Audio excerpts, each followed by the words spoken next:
Partamos. El acta de las sesiones 276 y 284 se dan por aprobadas por no haber sido objeto de observaciones. A continuación le ofrezco la palabra al señor secretario para que proceda a dar lectura a la cuenta. Gracias, presidente. Se ha recibido oficio de su excelencia la presidenta de la República, mediante el cual se presenta la urgencia suma para el despacho del proyecto que modifica el Código Penal en lo relativo a los delitos de cohecho y soborno, aumentando las penas, tipifica los delitos de soborno entre particulares y de administración desleal, y la ley 20.393 que establece la responsabilidad penal de las personas jurídicas en los delitos de lavado de activos, financiamiento del terrorismo y delitos de cohecho que indica. 2. Oficio de su excelencia la presidenta de la República, mediante el cual retira la urgencia suma para el despacho del proyecto que modifica la Carta Fundamental para crear el Consejo de Ahorro Colectivo. 3. Proyecto iniciado en moción que modifica el Código Penal con el objeto de facilitar la persecución penal del delito de reaceptación. 4. Proyecto iniciado en moción que modifica la Carta Fundamental en lo que respecta a la sanción aplicable a la autoridad declarada culpable en acusación constitucional deducida en su contra. 5. Comunicación del jefe de gabinete del Fiscal Nacional del Ministerio Público, mediante la cual excusa la participación del director de la Unidad de Lavado de Dinero por encontrarse fuera del país. Asimismo, informa que existirá el director subrogante de la Unidad Especializada de Anticorrupción de la Fiscalía Nacional, señor Hernán Fernández, acompañado del abogado señor Andrés Salazar. Eso es todo, presidente. Muchas gracias, señor secretario. Ofrezco la palabra respecto a la cuenta. Sobre la cuenta. Cerrar la cuenta. Solo mañana, ¿qué es lo que tenemos mañana? Pero antes de entrar para la tabla de mañana, porque teníamos... El proyecto de la infancia. Pero parece que no podía venir la jueza. Hasta el momento. Sí, me dijo a mí que lo iba a mandar con un correo que podía para más adelante, para el 20, me escribió a mí ayer. ¿Teníamos otro invitado? Sí, déjame cotejarlo ahora con María Teresa. Ya, entonces...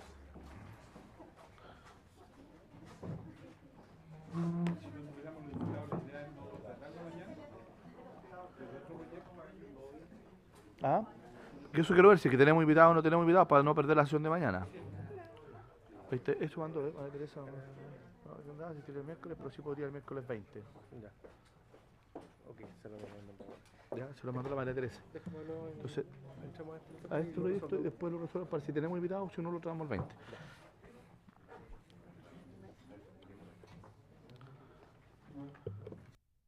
Entrando a la orden del día, corresponde continuar la discusión del proyecto que modifica el Código Penal en lo relativo a los delitos de cohecho y soborno, aumentando las penas, tipifica los delitos de soborno entre particulares y de administración desleal, y la ley 20.393 que establece la responsabilidad penal de las personas jurídicas, los delitos de lavado de activos, financiamiento del terrorismo, delitos de cohecho que indica boletín 10.739-07.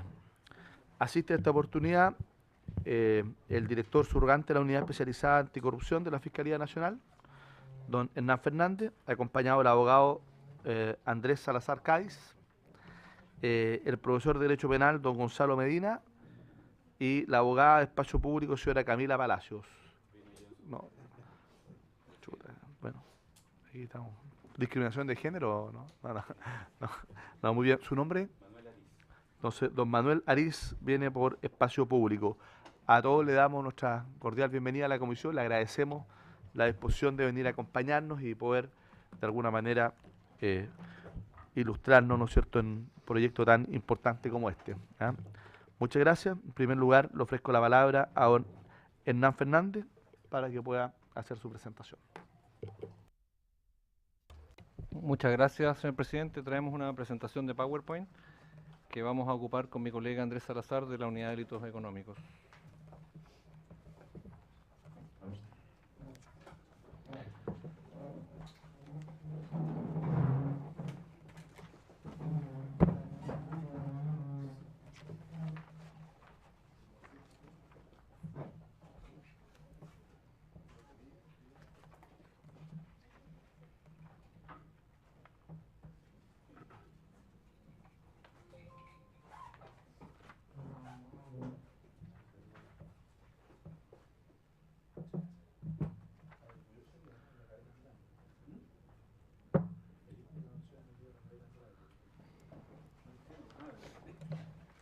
Señor presidente, bueno, para el Ministerio Público este proyecto de ley es sumamente relevante.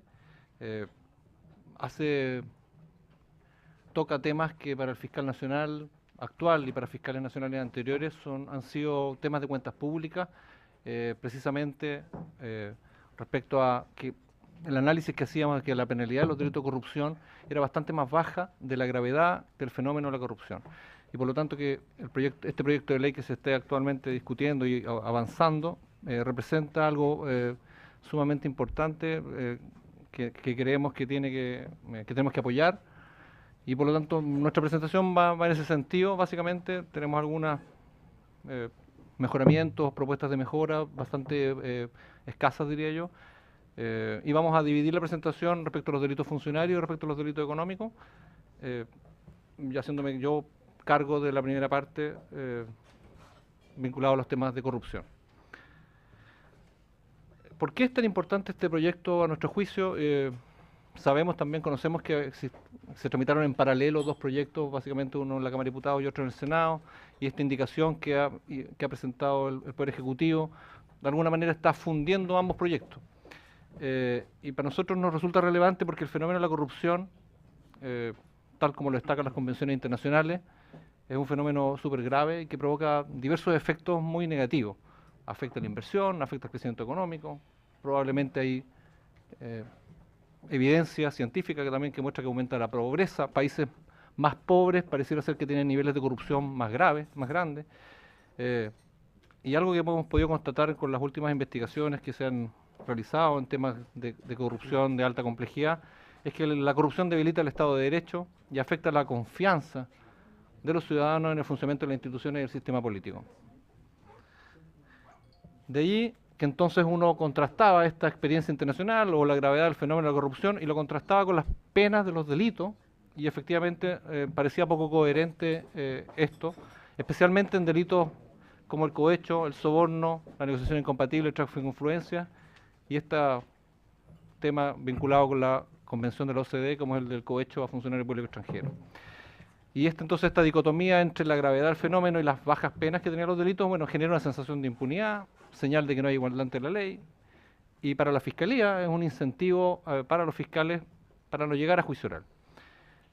Lo que provoca entonces una mala señal a la comunidad, en definitiva, como que pudiesen existir justicia para ricos y para pobres. Respecto a la indicación que se ha presentado en este boletín, nos parece que en general hace un mejor balance de la gravedad de las conductas y las penas que están asociadas, porque tomó en consideración, amplió reformas también a delitos que no estaban considerados originalmente en la Cámara, cuando se reforma la malversación y el fraude al fisco. Nos parece que en general está dando cumplimiento a los estándares internacionales y una mayor proporcionalidad entre todas las figuras del título. Y para estos efectos nosotros quisimos hacer unos gráficos aquí, más o menos didácticos, en lo que estamos haciendo una comparación entre el Código Penal, el boletín 10.155 y la propuesta del Ejecutivo. Entonces, en esa comparación, la indicación, por ejemplo, respecto a la malversación de caudales públicos, la hipótesis menos grave, tiene penas de 541 a 3 años actualmente, y la propuesta del Ejecutivo eleva el techo de estas penas, llegando hasta 5 años. En el caso de la malversación del número 2, también eleva el techo, permitiendo aplicar penas de 5 años y un día a 10 años. Y en la malversación más grave se mantienen las penas que ya estaban establecidas en el Código Penal actualmente. En el fraude al fisco hay un aumento del piso mínimo, porque la pena actual es de 541 a 5 años, y con la propuesta del Ejecutivo sube este piso de 3 años y un día a 5. ¿Por qué para nosotros resulta relevante aumentar los pisos mínimos? Básicamente por la forma que tiene nuestro Código Penal de hacer la determinación de pena. Una persona que tenga 2 atenuantes puede bajar la penalidad que tiene al delito asociado 1 grado desde el mínimo. Por lo tanto, si con la actual penalidad del Código Penal una persona que tenga irreprochable conducta anterior, que normalmente los funcionarios públicos que son investigados por delitos de fraude al fisco van a tener irreprochable conducta anterior, y si colabora con la investigación tiene una segunda atenuante, y entonces probablemente las penas que enfrentaría por hechos de esta gravedad estarían entre 61 días y 540.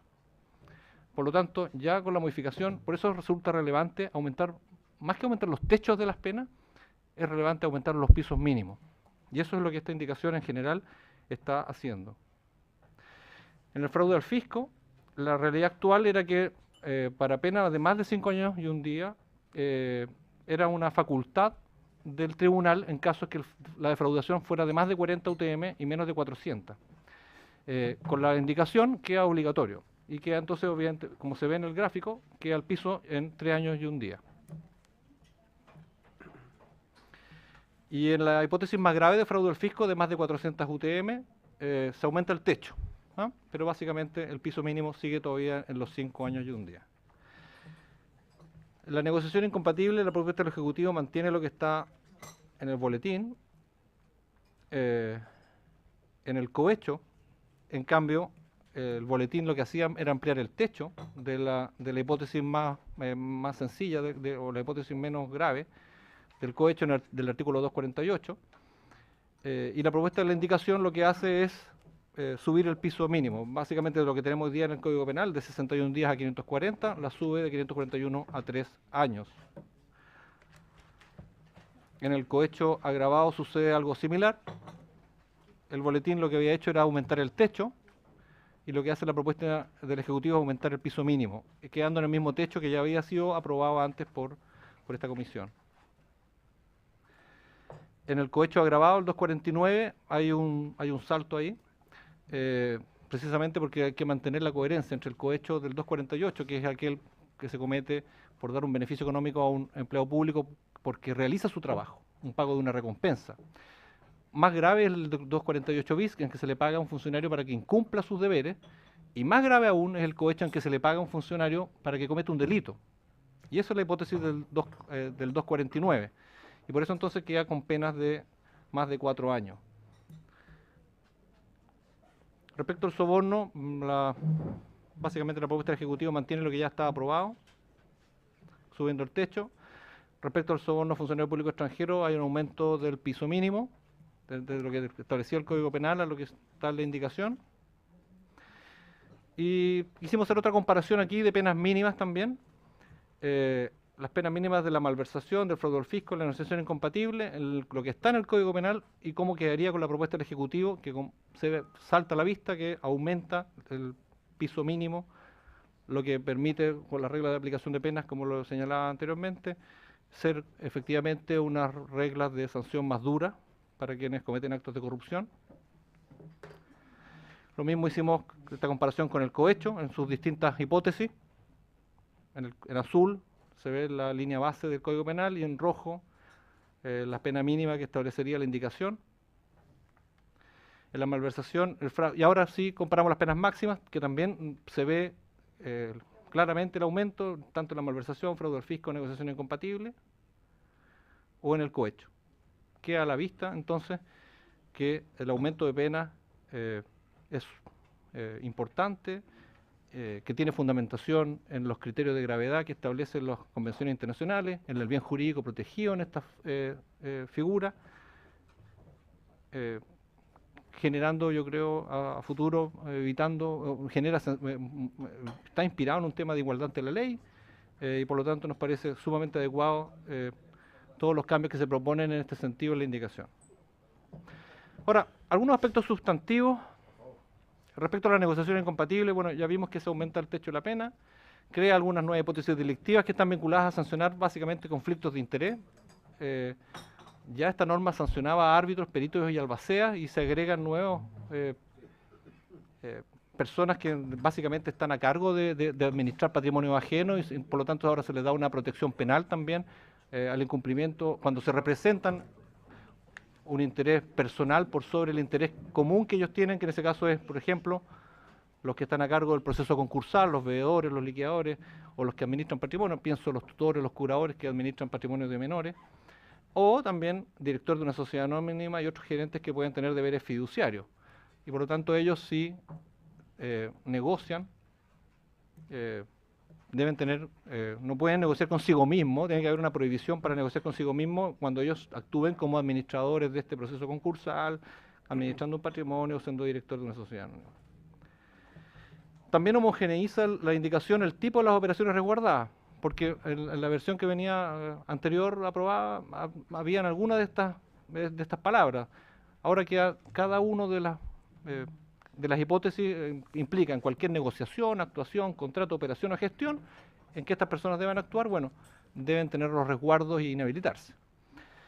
Y también algo que interesante, que la norma de la indicación actualiza el listado de parientes a los que se les puede dar interés en la negociación compatible con las normas civiles que tenemos actualmente en rigor. Digamos, el Código Penal todavía hacía referencia a la legitimidad y ilegitimidad, hijos legítimos y ilegítimos, hacía referencia a los hijos naturales, que ya hace bastante tiempo están derogados en nuestro derecho civil, y también incorpora entonces, adaptándose a la nueva realidad, a los convivientes civiles.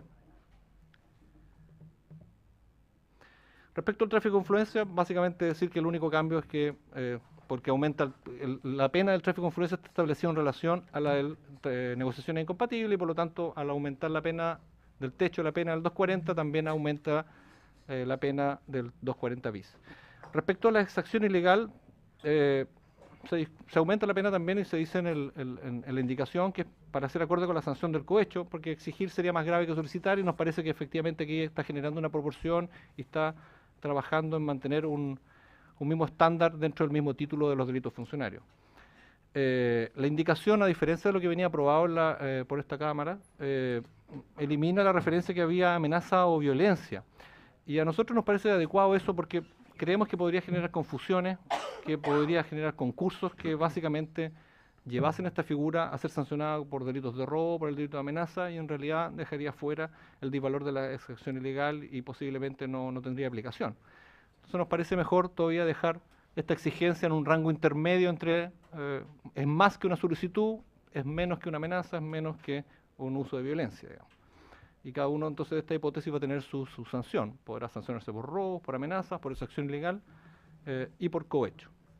La sección ilegal, a diferencia del cohecho, no sanciona a la persona con la que se negocia, porque efectivamente hay alguien, un funcionario público, que le exige a un particular que haga un pago, que es indebido. Entonces, si no existiera la figura de exacción ilegal, estaríamos en las figuras de cohecho, en las que el cohecho y soborno son sancionados. El particular que paga, evidentemente, comete un delito. Pero aquí estamos en hipótesis en las que eso no sucedería. Ahí me enredo un poco, no sé, presidente. Sí, no, sí, solo si puede ser un poquito más claro en cuanto a la diferencia entre el cohecho y la exacción ilegal. Ya, está, perfecto. Pero vamos En el cohecho hay una solicitud que hace un funcionario público a un particular cobrando una coima vinculado al ejercicio de las funciones del empleado público. En cambio, la exacción ilegal, y por lo tanto entonces la persona que accede, el particular que accede a pagar, comete el delito de soborno. ¿Ya? Esto está en el contexto de una negociación corrupta. En la exacción ilegal, en cambio, el funcionario público pone en un entredicho al particular y le exige: o usted me paga este dinero o yo no le saco el trámite. Y entonces el particular está obligado, está constreñido a entregar el dinero. Entonces, en esos casos, al particular no lo sancionamos por autor de soborno, es impune, es un testigo, es una víctima, le hemos dado trato de víctima, y en cambio el funcionario público es el que merece la sanción y el tema corruptor. Entonces, si le agregamos los temas de amenaza y de violencia, posiblemente esto se derivaría por concurso a sanciones de robo o a sanciones vinculadas a otros delitos, y creemos que podía dejar sin sanción a algunos funcionarios públicos en alguna hipótesis. Respecto al cohecho y el soborno, aumentan las penas y amplían la naturaleza de la coima a beneficios de otra naturaleza. Actualmente nuestra legislación lo restringe solo a beneficios económicos. En cambio, en el cohecho a funcionario público extranjero, por obligaciones que Chile adoptó en marco de la Convención de la OCDE, ese delito sí tiene, la coima puede ser de otra naturaleza, vinculado a beneficios sexuales o favores honoríficos, en fin, un desarrollo que existe en la doctrina extranjera y en otras legislaciones. Y entonces eso nos genera una dicotomía, porque si en el cohecho extranjero tenemos posibilidad de beneficio económico y de otra naturaleza, ¿por qué en el cohecho doméstico no tener la misma coherencia?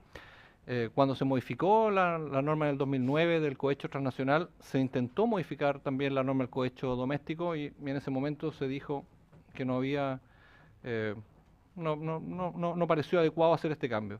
Que ahora se insista en ello nos parece completamente que deja un sistema más coherente para ambos tipos de cohecho. Disculpe que te interrumpa, como en la experiencia comparada, ¿cuáles son los otros beneficios más habituales que están involucrados en esto, si no es económico?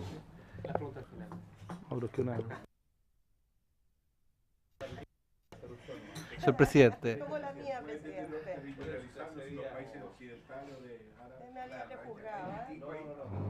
No, en la experiencia internacional lo vinculan, por ejemplo, con favores de tipo sexual, que en vez de pagar un dinero en la coima, le ofrezcan favores de tipo sexual y también a veces temas honoríficos, es decir, darle un doctorado honoris causa para que el empleado público, no sé, le entregara un contrato a la universidad, corrupción, entendiendo que no solo el dinero podría ser un factor, un incentivo que va a viciar la voluntad del empleado público al tomar una decisión.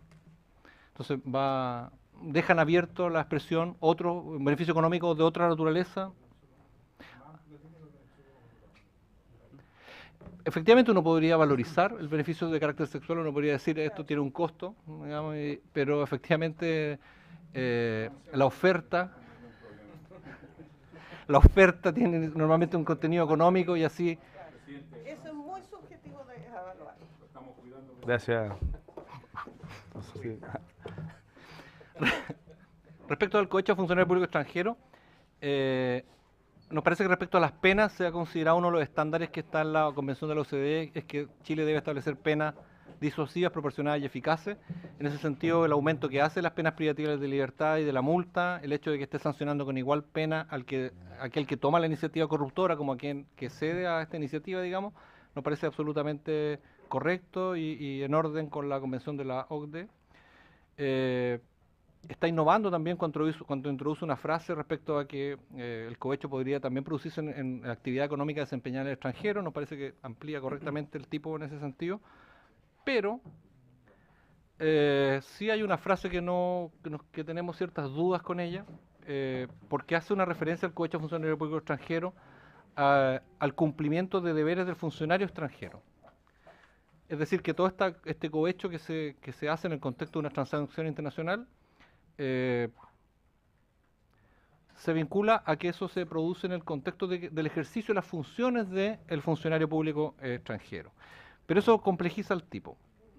Primero porque está agregando un elemento normativo extra, pero luego porque la Fiscalía va a tener que conocer si este funcionario extranjero actuó o no en el ejercicio de las funciones cuando se desempeñaba en el contexto de este negocio de transacción internacional.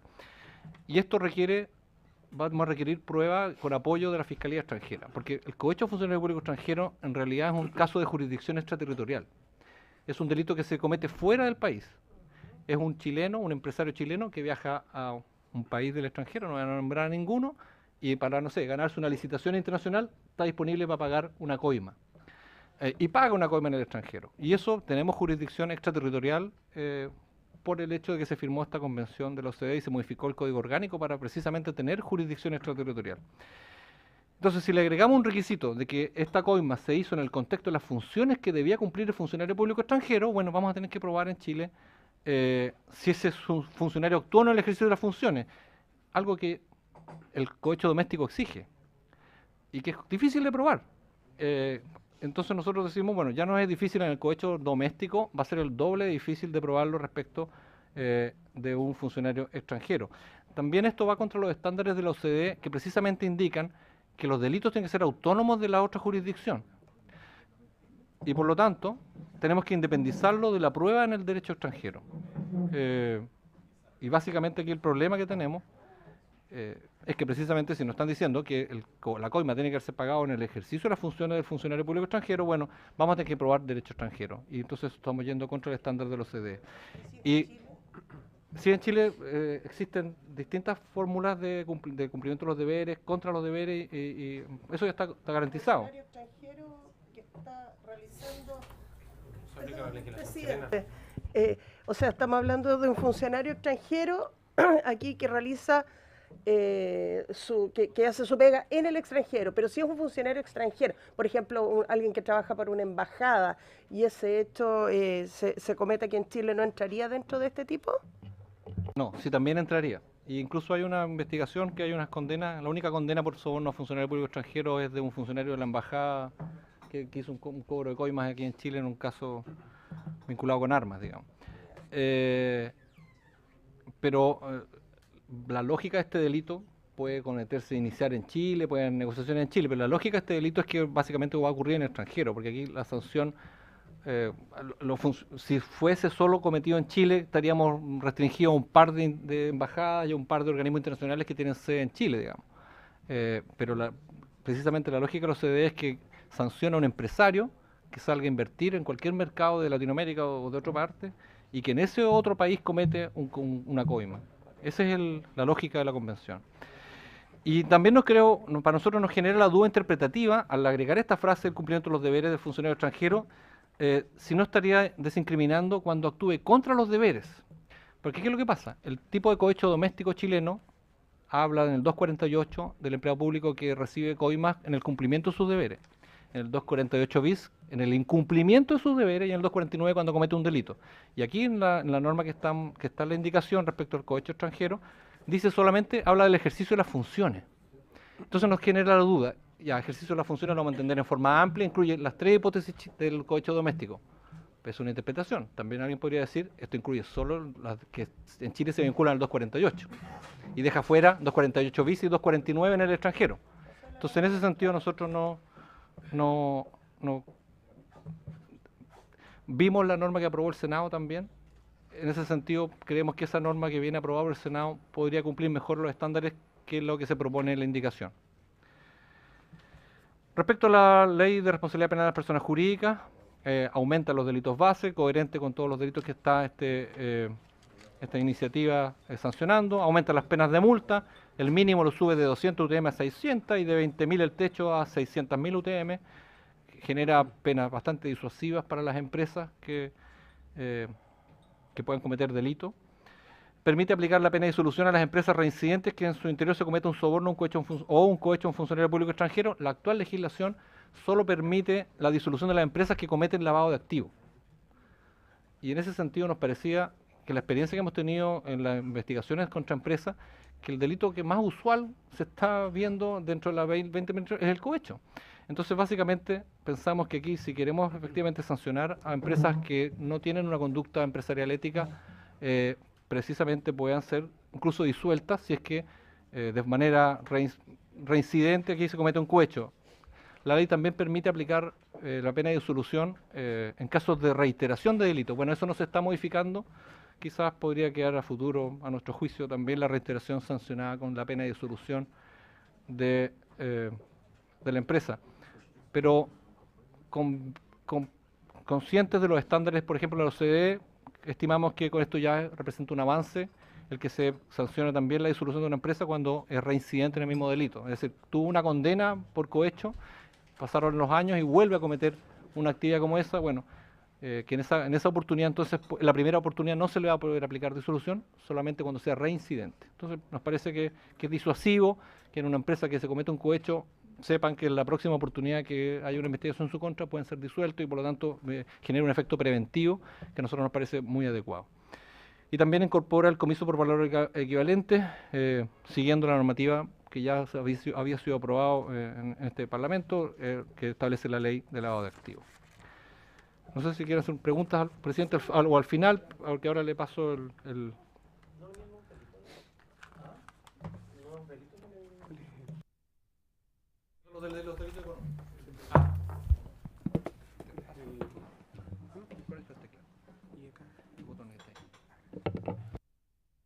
Por su intermedio, señor presidente.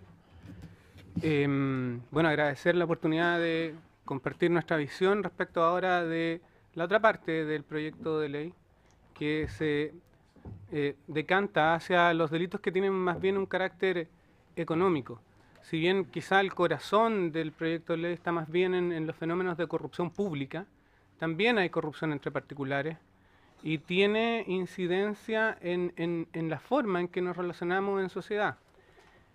Sobre todo cuando uno tiene a la vista que estos delitos no solamente lesionan el patrimonio, por así decirlo, individual de la persona jurídica que es afectada por el representante, sino que también afecta el ecosistema, por así decirlo, económico, pues pone trabas a la libre competencia. O sea, la persona que se aprovecha, ¿no es cierto?, de una coima y elimina a competidores por medio de este pago respecto de alguna empresa que está licitando alguna provisión de servicios, bueno, está eliminando competencia de manera ilegal. En ese sentido, estos delitos se hacen cargo de diversos injustos, no solamente patrimoniales. Y eso tiene un gran valor para nuestro Estado de Derecho. Entonces, si me permiten, voy a tratar de ser más bien breve en esto y quizá recoger que el proyecto como está ya es una mejora sustancial respecto de nuestros estándares en materia de derecho penal económico.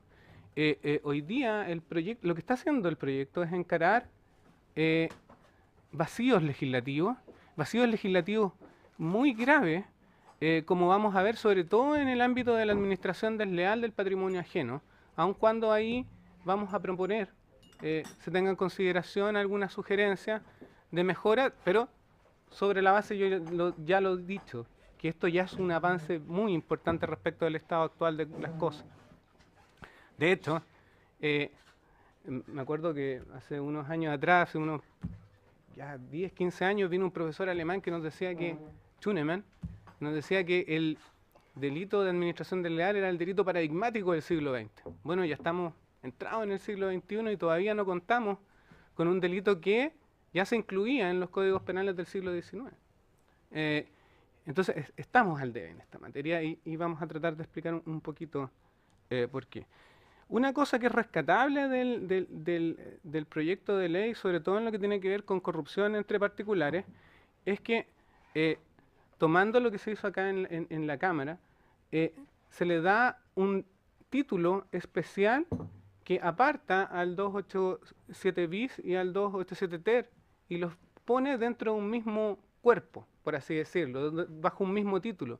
Y los títulos tienen importancia para el intérprete. O sea, esto significa recoger a los delitos de corrupción entre particulares en su propia especificidad. No son funcionarios públicos los que están involucrados acá. Son personas que administran patrimonio ajeno que en base a actos de corrupción privada perjudican ese interés, que puede ser un interés privado, pero también un interés social en el sentido de las normas de la Ley de Sociedades Anónimas. O sea, es patrimonio de varias personas que se encuentra desperdigado en varios accionistas, incluyendo en nuestro derecho, de manera obligatoria y forzosa, el dinero de inversionistas institucionales tan importantes como la AFP, o sea, todos nosotros cuando cotizamos.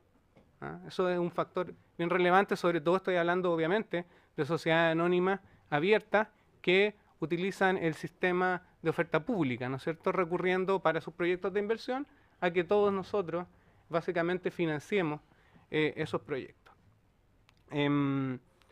Por lo tanto, la idea es valiosa de mantener estos delitos en un apartado especial, bajo un título especial. El ejemplo más importante de por ejemplo, cómo influyen los títulos, los párrafos bajo los cuales están contenidas las normas penales es el de la estafa.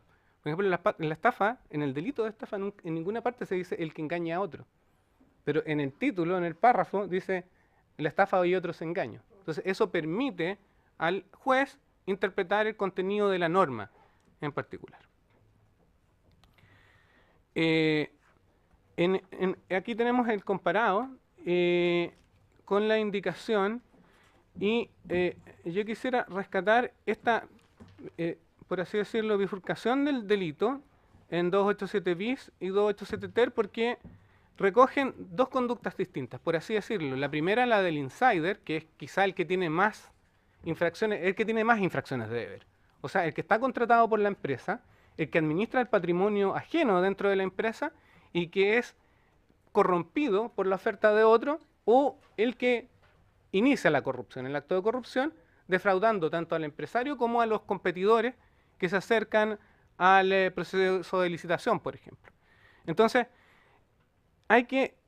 es necesaria la división incluso por materias de penalidad, porque es más grave la actitud de quien infringe los deberes que le han sido impuestos por la vía del contrato, la convención, etcétera, que la del que está fuera de la empresa y cohecha a una persona que sí tiene imposición de deberes. En ese sentido, quizá nuestra sugerencia sería mantener el texto original respecto del 287 bis que estaba contenido, que fue redactado acá en la Cámara, en el sentido de dar un mayor margen a la pena del delito, de presidio menor en su grado medio a presidio menor en su grado máximo, cosa de también que el juez pueda ponderar efectivamente cuánto tanto afectó a intereses, no solamente quizá particulares, sino quizá públicos, la acción corruptora de esa empresa y de ese funcionario en particular. Y luego, obviamente, el 287 ter debe tener una menor pena por materias de proporcionalidad, ¿no es cierto?, porque precisamente es una persona que no está vinculada a la empresa defraudada por la vía de la convención. Entonces, parece que la estrategia de la separación es adecuada. En cuanto al delito de administración desleal, también en principio nos parece adecuado que haya sido trasladado al artículo 470, porque el artículo 470 contiene las defraudaciones de patrimonio y sobre todo con su encabezado, que es la defraudación del patrimonio ajeno con la apropiación indebida. O sea, está bien ubicado en principio. Pero ¿qué es lo que se echa en falta? No hay ninguna cuestión que nosotros podamos objetarle a la redacción del tipo penal en sí mismo. En ese sentido, es un buen tipo penal. Sin embargo, echamos de menos que se trata solamente de un tipo general de administración desleal. Un tipo genérico que se hace cargo de quizás cuestiones más globales. El mandante que administra deslealmente un patrimonio de la persona X. Luego, con una hipótesis más gravosa para el que se aprovecha, por así decirlo, de patrimonios de personas especialmente vulnerables, como el guardador respecto de su administrado. Sin embargo, y eso los asocia, disculpen, a las penas de la estafa, lo que implica que vamos a tener que castigar de acuerdo al perjuicio patrimonial sufrido por esa persona. Y la estafa tiene la pena máxima asociada a 40 UTM, que son algo así de 1.800.000 pesos. De eso se está haciendo cargo hoy en día la administración desleal a través de este tipo. La duda que surge es qué pasa precisamente con lo que estábamos comentando antes. ¿Qué pasa con las sociedades anónimas que recurren al sistema de oferta pública a pedir recursos, dineros del público en general y sobre todo de las AFP, los inversionistas institucionales? Entonces, ¿es el mismo tipo de injusto, es el mismo delito el de que comete el administrador de una sociedad anónima que, por ejemplo, esto es en bibliografía comparada, sobre todo norteamericana, realiza una hipótesis de tunneling? ¿Qué es un tunneling? Hacer un túnel, extraer los recursos de los accionistas minoritarios a través de, por ejemplo, la utilización ilícita del mercado de valores, ciertos instrumentos, autocontratación generalmente, y llevarlos hacia el controlador o hacia el gestor. O sea, estos delitos se hacen cargo del problema de la agencia, pero estamos dejando de lado quizá el problema de la agencia más grave, que es aquel que ocurre en las sociedades anónimas abiertas. Y con la mayor gravedad que tiene en el contexto chileno, que más allá de cómo se discuta este asunto en el futuro, el diseño institucional chileno del mercado de valores está muy vinculado al decreto ley 3500. Entonces, y eso quiere decir que nuestras pensiones alimentan en cierto sentido el mercado de valores chileno y por lo tanto se requiere enfatizar los niveles de confianza en los administradores de este capital. Porque está bien, o sea, le da un beneficio a la economía. Nadie puede negar que ha habido mayor riqueza en el mercado de valores chileno a partir de la reforma del año 81. Sin embargo, eso debería tener un correlato en el sentido de los deberes o de la infracción de deberes, de la responsabilidad de los administradores de ese capital. Y en ese sentido, quizá nuestra propuesta es crear una figura especial para la defraudación del patrimonio de sociedades anónimas, que diga relación o que guarde relación con las penas que están establecidas en la ley 18.045, en el sentido de que acá no solamente se encuentra conjugada o no solamente se encuentra en peligro el patrimonio de un individuo en particular o una empresa en particular, sino que se encuentra en juego el patrimonio de terceros que han invertido confiando en los administradores de esa sociedad y que eventualmente pueden verse expropiados por una mala gestión, una gestión desleal del patrimonio. Entonces, si ustedes se fijan, por lo menos la propuesta acá dice que en caso el patrimonio encomendado fuera de una sociedad anónima abierta, el administrador de derecho que realizare alguna de las conductas descritas en el inciso primero, o sea, hay identificación, es la misma conducta. Lo único que cambia es el patrimonio administrado y los deberes que tienen a su cargo los administradores, ocasionando un perjuicio del patrimonio social o de los accionistas minoritarios, será sancionado con una pena fija, que no dependa del perjuicio, porque como saben, el perjuicio asociado a las penas de la estafa es muy bajito. Entonces, que se le dé un tratamiento similar a las normas de la ley de mercado de valores, sobre todo, por ejemplo, y la traigo solamente a colación acá, la del artículo 53 de la ley de mercado de valores, que es por donde nuestro derecho se ha hecho cargo hasta hoy en día de este tipo de administraciones. O sea, estoy reduciendo mucho estoy simplificando mucho la discusión, pero por dónde nuestro derecho se ha hecho cargo de hipótesis de tunneling por la vía del artículo 53. Y el artículo 53 tiene incluso pena de crimen. Porque obviamente no solo se lesiona el patrimonio individual, sino que la confianza en el mercado de valores. Y la confianza en el mercado de valores es algo que debemos fomentar. Y bueno, eso también nos llevaría a una situación de poder compararnos con legislaciones extranjeras. O sea, por ejemplo, el Código Penal Español tiene una pena especial, un delito especial respecto de los delitos societarios de administración desleal. En el caso alemán se utiliza el delito de administración desleal genérico, pero que tiene unas sanciones que yo diría que son un poco más graves que las nuestras en este tipo genérico. Como última parte de la exposición, hemos hablado acá de que algunos de estos delitos serían entonces delitos bases de responsabilidad de las personas jurídicas. Quizá la administración desleal también es un delito que puede ser un buen candidato para engrosar el tipo penal del lavado de activos, porque por esta vía sí que se obtienen recursos sumamente importantes, sobre todo, de nuevo, piensan en el caso de la sociedad anónima administrada por un administrador desleal.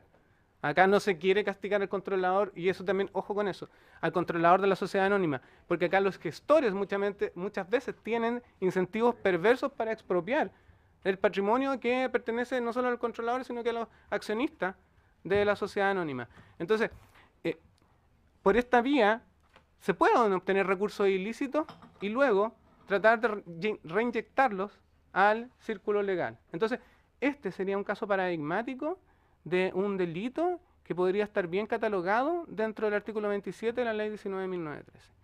Y con eso termino. Obviamente quedo a disposición de sus preguntas y muchas gracias por el tiempo. Muchas gracias a ambos. A continuación le ofrezco la palabra al profesor Gonzalo Medina. Muchas gracias, señor presidente. Muy buenas tardes a todos los miembros de la comisión y agradecer en primer término la invitación a la misma para referirme a este proyecto. Voy a tratar de ser lo más ordenado posible y desde ya me excuso, yo no traigo PowerPoint ni nada por el estilo. Después les voy a mandar una minuta, pero necesitaba ordenar un poco las ideas también y ha sido muy claro también lo que he puesto acá al Ministerio Público.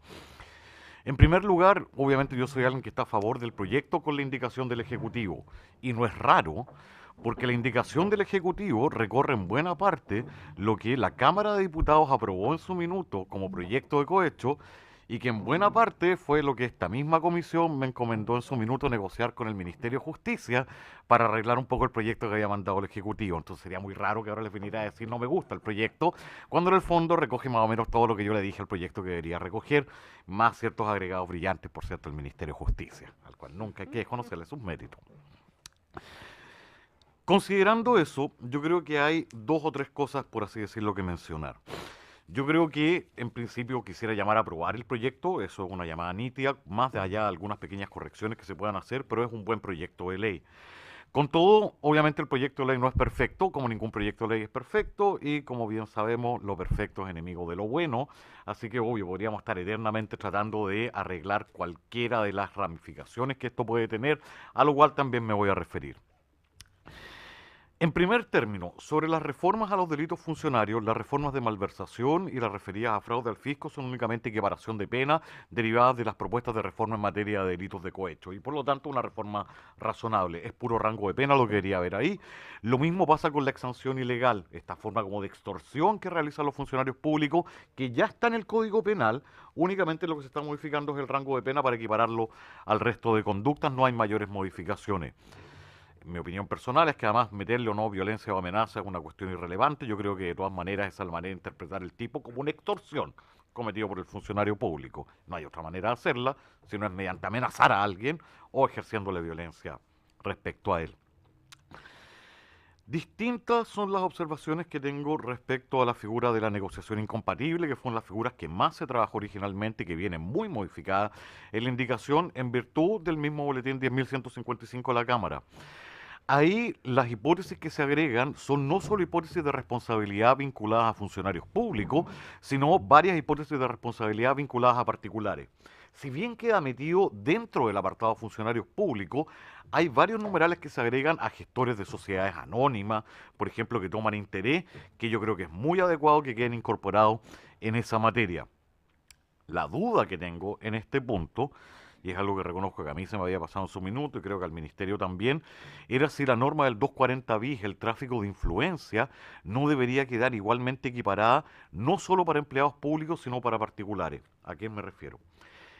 La norma sobre tráfico de influencia sanciona a ciertos empleados públicos, liquidadores, peritos, árbitros y administradores de privados de sociedades que tengan una figura de conflicto de interés en la gestión del patrimonio que tienen. Y la siguiente, el 240 bis, funciona al que lo que hace es ejercer influencia en otro teniendo ese interés. Y sin embargo, el 240 bis solo se refiere a empleados públicos, así estaba redactado originalmente. Yo creo que lo más coherente es ampliar el 240 bis también a las hipótesis de los sujetos todos enumerados en la norma previa sobre negociación incompatible. Es un cambio menor, pero que hace el proyecto bastante más coherente. En segundo término, respecto del cohecho y de las penas del cohecho, yo voy a ser bien sincero, yo creo que el cambio brutal que hay aquí no tiene que ver con que si es un grado menos, un grado más, para arriba o para abajo, porque todos sabemos que las reglas de determinación judicial de la pena vigentes en Chile permiten al juez cierta flexibilidad en moverse en la pena que finalmente imponen. Si el resto es salvo los casos de agenda corta. Lo bueno es que el proyecto incorpora también... Sí, era una mala idea, si me lo permiten, pero bueno. ¿Qué quieren que diga? Lo que me parece que hay que recoger de la indicación del Ejecutivo y que yo creo que va a ser lo determinante, y desde aquí reconozco, me saco el sombrero profesor y me coloco el sombrero de abogado, mis clientes me van a matar, pero lo importante es la disposición del 251 quater, una nueva pena accesoria que se establece de inhabilitación temporal o perpetua para las personas condenadas por los delitos de cohecho o de ese tipo de delitos, para poder trabajar como encargos, empleo u oficio o profesiones en empresas que sean proveedoras de bienes o servicios a el Estado o aquellas que provean bienes o servicios de utilidad pública. Si me permiten el comentario, eso es realmente lo disuasivo. Eso es. No es el sujeto va a estar unos meses en prisión preventiva o se va a ir a la cárcel. Lo que le va a afectar es el panorama en que diablos va a trabajar después, si es que terminó siendo condenado. Yo creo que esa es una manera mucho más efectiva realmente de comunicar. No queremos comportamientos ilícitos en las actuaciones con la administración pública. Y si ya lo hizo una vez, entonces después usted no puede interactuar con el sector público porque ya no confiamos en usted. Yo creo que ahí está la sanción correcta y creo que eso es lo más virtuoso y rescatable del proyecto. En materia de cohecho funcionario público extranjero, yo me quedaría con la norma propuesta por la indicación, y aquí me voy a permitir discrepar de los distinguidos colegas del Ministerio Público por varias razones. Yo creo que la idea de la sugerencia de ellos de eliminar en el ejercicio de las funciones es mala en varios sentidos. Es mala primero porque desequipara la estructura del delito del cohecho nacional al cohecho funcionario público extranjero. Todo lo que se ha tratado de hacer es que tengan un mismo tratamiento.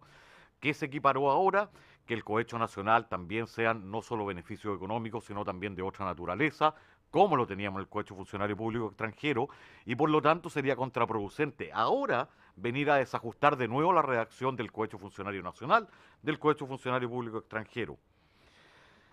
¿Le va a costar más probarlo al Ministerio Público? Sí, eso es verdad, pero bueno, el Ministerio Público son gente con múltiples recursos y capacidades que no dudo que estarán en condiciones de, en los casos requeridos, poder hacerlo. Y por último, porque la tendencia natural es a restringir la responsabilidad de funcionarios al contexto de ejercicio de funciones, y aquí no me refiero a la OSD. Al efecto, únicamente el fallo más reciente de la Corte Suprema Norteamericana es un fallo de junio del año pasado, McDonnell versus Estados Unidos, en el cual la Corte Suprema vuelve a una línea mucho más tradicional de restricción del ámbito de responsabilidad de funcionarios en el contexto del desempeño de los cargos por los cuales han sido nombrados. Mal que mal, lo que nos importa es eso. Usted ejerce tal cargo, usted ese cargo tiene que respetarlo de alguna manera. No es el traje de funcionario público, son los deberes inherentes a él. Por esas razones yo creo que el texto propuesto en la indicación es un buen texto propuesto. En materia de los restantes delitos, particularmente entre cohecho entre privados, yo no tengo ningún problema en cómo está redactado, está como lo habíamos discutido, yo creo que es una buena redacción. Lo mismo pasa con la administración desleal. Aquí me voy a permitir nuevamente discrepar del colega del Ministerio Público. Yo puedo coincidir con él en que una reforma de los delitos de la ley de mercado de valores es una cuestión importante y necesaria. Pero creo que esta no es la oportunidad para entrar a discutir tipos específicos que deberían verse en una reforma genérica de los delitos de la ley de mercado de valores. Yo creo que como está formulado el tipo penal parece ser bastante razonable. Y por último, sí tengo algunas observaciones a las modificaciones de la ley 20.393. Primero, yo tengo la sensación de que debería ampliarse el catálogo por el cual responden personas jurídicas también a los delitos de negociación incompatible. Si ya lo estamos ampliando a administración desleal, a corrupción entre privados, y tenemos dentro del catálogo de las posibles formas de negociación incompatible a particulares, entonces no hay ninguna razón de por qué eso también no debería ampliarse a responsabilidad de personas jurídicas. La mayor duda que tengo hasta el minuto, y que no logro todavía decantarme bien, pero en principio, mientras más lo pienso, menos me gusta, es el aumento de las multas a personas jurídicas en la 20.393. La multa salta a un máximo de 600.000 UTM, si no me equivoco, que metiéndole números para arriba y para abajo son 43 millones de dólares.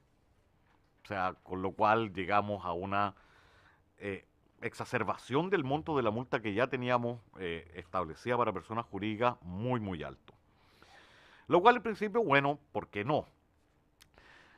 La siguiente duda que tuve fue, bueno, ¿y será la multa más alta que tenemos en la ley penal, en las leyes chilenas? Y la verdad es que hay una multa que puede resultar más alta, que es la multa de la ley de libre competencia, que en caso de no llegarse a establecer cuál es el porcentaje de la pena que corresponde imponer, se pueden imponer 60.000 UTA. Y entonces el cálculo, eso da como 51 millones de dólares, o sea, un poquito más alto. Pero hay una tremenda diferencia. Lo que se propone incorporar acá, y que es una cuestión con la cual yo estoy totalmente de acuerdo, es el comiso de ganancias por los delitos cometidos por la persona jurídica. Y si es que esos bienes no están, por un valor equivalente.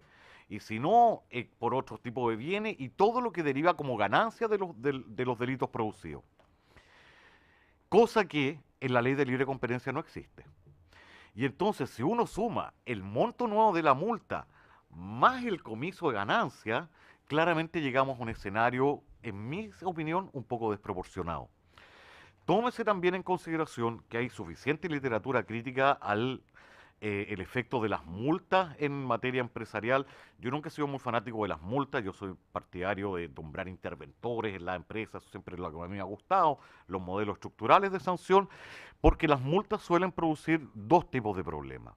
Uno, que afectan a mucha gente que no tiene nada que ver con el delito cometido, y no estoy pensando solo en los accionistas, van a afectar a los trabajadores, a los proveedores, a gente que hace negocios con esa compañía, que habitualmente una compañía puede terminar, por así decirlo, expandiendo el efecto negativo. Y hay otro efecto que se produce, que es que habitualmente los jueces, cuando ven que una multa va a provocar esos tipos de afectaciones, tienden a rebajarla bajo cualquier pretexto. Yo creo que el caso más que yo recuerdo más reciente era cuando se estaba persiguiendo responsabilidad de la Polar, y en algún minuto Alvar dijo, mire, si me aplican la multa que me quieren aplicar, el problema no es mío, el problema es de la gente que trabaja en la empresa, de los pequeños proveedores que me prestan servicios, etcétera, etcétera. Yo tengo la sensación de que si me hubieran dicho, mire, las 600.000 UTA sin comiso, estamos dentro del rango, pero comiso de ganancia, más comiso sustitutivo, más las 600.000, me da la sensación de que estamos absolutamente fuera de cualquier rango razonable. No es que a mí no me gusten las penas altas para personas jurídicas, pero uno también tiene cierto pudor en decir que cualquier pena es absolutamente proporcionada. Yo creo que ahí se requeriría hacer alguna revisión respecto a la morigeраción de esa multa, sobre todo cuando haya habido la incautación de todas las ganancias derivadas del delito, que es ya lo que a la empresa más la desmotiva. Por último, sí coincido con la observación del Ministerio Público en cuanto que la administración desleal también debería estar incorporada dentro del catálogo de delitos de lavado por la producción de incrementos patrimoniales que tiene, y por lo tanto sería razonable modificar también la 19.913 para incorporar la administración desleal como uno de los delitos que pueden dar origen a lavado. Con todo les digo, son pequeñas observaciones en el contexto de un proyecto que globalmente considerado mejora consistentemente el estatus del derecho penal económico en Chile, el estatus de la ética, por así decirlo, no solo pública, sino la ética en los negocios en general en el país. Y en ese sentido yo creo que con pequeñas modificaciones un proyecto que en principio debería tener la aprobación y el entusiasmo de la comisión. Muchas gracias. Muchas gracias, profesor Medina. Finalmente le ofrezco la palabra a don Manuel Ariz, director de Incidencia de Espacio Público. Gracias, señor presidente. Primero que nada, agradecer la invitación a exponer a la comisión y excusar a Eduardo Engel y Mauricio Duche, que por compromisos académicos contraídos con anterioridad no pudieron asistir el día de hoy. Yo voy a hacer un repaso muy breve de los compromisos, de las propuestas de la Comisión Asesora Presidencial contra la Corrupción, el Cohecho y el Tráfico de Influencias en relación al proyecto de ley que ustedes están revisando. Después algunos estándares internacionales que nosotros quisiéramos recalcar la importancia que tienen y que este proyecto permita acercarnos a ellos. Y en último lugar, algunas reflexiones que refuerzan la necesidad de ojalá tramitar este proyecto de ley en el más corto tiempo posible, porque es una deficiencia que tenemos en nuestro sistema de integridad, por llamarlo de alguna forma, y que es importante entonces que nos hagamos cargo de él. En primer lugar, respecto a las propuestas entonces del Consejo Asesor Presidencial, se había propuesto establecer que en el caso de que un alcalde sea destituido por una falta o delito, no puede ser elegido en ningún cargo de elección popular por al menos 10 años, y esta es una propuesta que también está indirectamente relacionada con el proyecto de ley. Revisar la tipificación, penas y prescripciones respecto a delitos de corrupción de acuerdo a estándares y recomendaciones de organismos internacionales, y por eso yo voy a hacer el link con esas recomendaciones de organismos o de convenciones internacionales en relación a este proyecto de ley. Que sea obligatorio para las personas jurídicas a partir de cierto tamaño implementar los sistemas de prevención de delitos de la ley 20.393 y crear mecanismos de apoyo para su adopción por parte de las pymes. Esto es quizás algo que todavía no está considerado en este proyecto.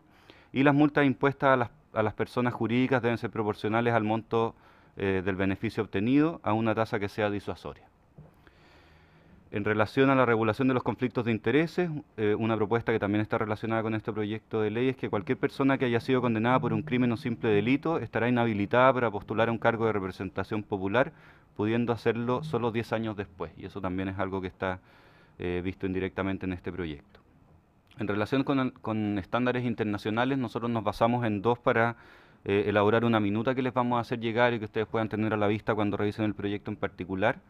Estas son la Convención de Naciones Unidas contra la Corrupción y la Convención Interamericana contra la Corrupción, ambas ratificadas por el Estado de Chile, que en general proponen sistemas de alerta temprana, mecanismos adecuados de investigación, organismos con capacidad efectiva para fiscalizar, sistemas de persecución penal eficaces y penas y sanciones proporcionales y efectivas a la gravedad de los delitos cometidos. Y creemos que este proyecto de ley, así como está con las indicaciones del Ejecutivo, nos permite avanzar en estas 5 dimensiones.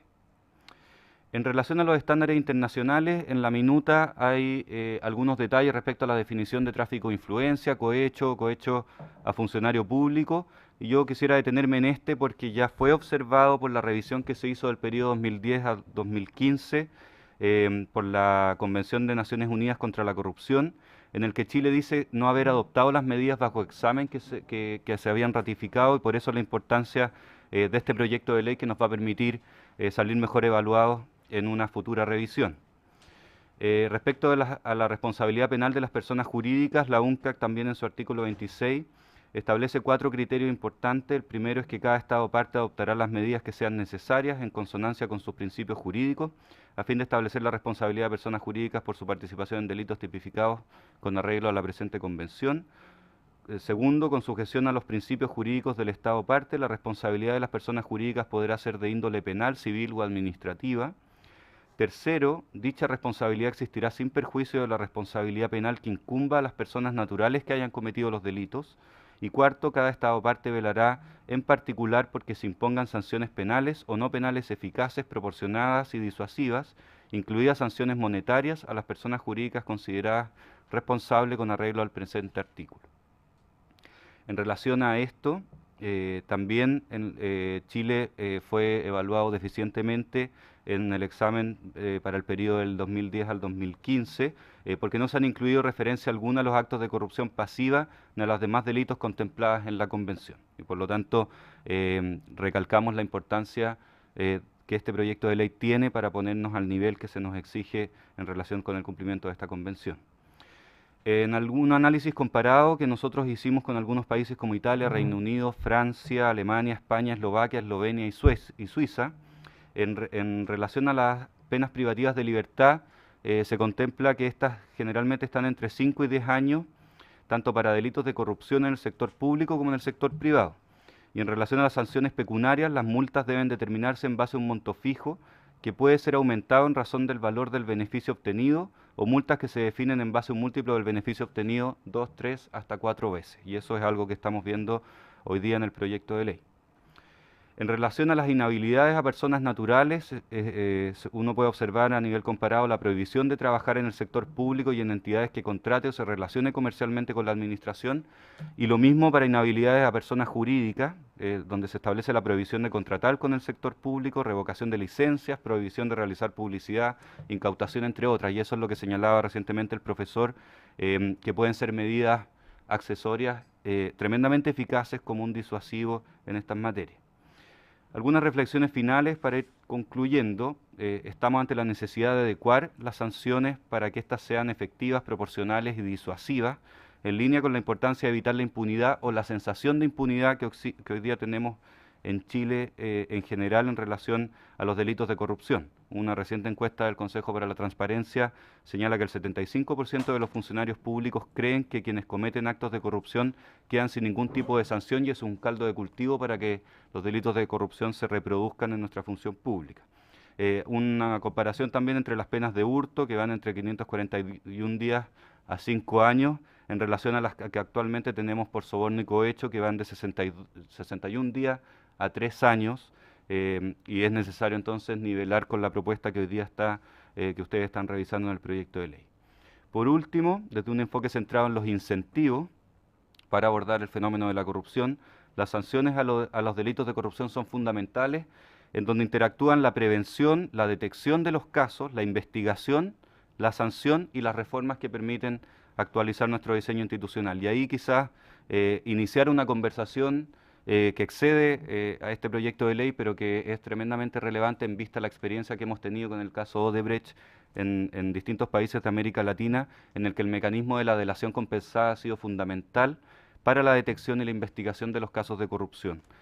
Quizás no vale la pena retrasar este proyecto de ley para incorporar medidas que tengan que ver con esto, pero sí es una conversación que nosotros quisiéramos que se tuviera en el corto plazo también. Muchas gracias, señor presidente. Muchas gracias. Ofrezco la palabra para hacer preguntas. ofrezco la palabra. Diputado Esquella. Gracias, presidente. Primero agradecer las exposiciones. Y a propósito de lo último, cuando Manuel nos hablaba y se metió un poco más en el detalle de la 20.393, la Ley de Responsabilidad Penal de Personas Jurídicas, no sé si será posible que repasemos un poco la ley en función, digamos, de las sugerencias que se hacían, porque el recuerdo que al menos yo tengo es que hay dos grandes partes adentro de esa ley, que una es el sistema de prevención, que no es obligatorio, y acá la propuesta era que se hiciera obligatorio, la propuesta que hacía Espacio Público, y la otra parte es la que tiene que ver más con el proyecto propio, digamos, de subir las penas y el ver, digamos, cuál es el catálogo de delitos, en fin. Yo solo, quizás aprovechando un poco la experiencia y el conocimiento de quienes tenemos acá en la sala, pero sí que podemos revisar, digamos, cuál es la estructura del sistema previo, digamos. No tengo ningún interés, digamos, en meterlo en esta ley porque sería retrasar, por supuesto, el proceso, pero ya que se abrió el debate para lo mismo, yo creo que sería interesante. Lo dejo abierto, quizás por ahí... Sí, al final la ronda de preguntas y después le ofrezco la palabra que responda. La opinión del Ministerio Público y del profesor sobre el tema de la delación compensada, tal como se proponía acá, que suena interesante también. Yo quiero hacer algunas consultas que me parecen que es importante poder despejarla. Lo primero es en relación al tema del cohecho de funcionario público extranjero. A mí me parece lógico que tiene que ser en el ejercicio de las funciones, pero también me hace sentido lo que dice el Ministerio Público, que podría haber una interpretación restrictiva de que efectivamente cierta hipótesis donde se genera una omisión de poder cumplir con su deber producto del pago, podría quedar, ¿no es cierto?, despenalizado, ¿ya? Y creo que eso a lo mejor sería interesante tratar de resolverlo. Obvio que tenemos que circunscribirlo al tema del ejercicio de las funciones, pero puede ser, ¿no es cierto?, en su rol, digamos, de que se le pague para que cumpla efectivamente la función o para que deje de cumplirla. Y creo que si es que por la vía de interpretación, que además en este tipo de normas son siempre interpretaciones restrictivas, podemos dejar sin sanción algunas conductas que sí están sancionadas para el funcionario público nacional. Justamente esta lógica de tratar de generar una legislación más homogénea, un estatuto jurídico homogéneo para el funcionario público extranjero como con el nacional, creo que de alguna manera se estaría vulnerando ese principio o ese esfuerzo. Entonces quizás a lo mejor sería importante buscar una redacción que realmente avance en eso. Lo segundo que quiero plantear dice relación con algo que a mí me hace todo sentido, esto de generar una especie de delito de administración desleal agravada, ¿no es cierto?, en los casos en que se administran por fondos de los cotizantes, que son además cotizaciones obligatorias, ¿ya? Entonces, cuando son cotizaciones obligatorias, quien administra esos fondos tiene que tener un deber de conducta y de cuidado mucho mayor todavía, ¿no es cierto?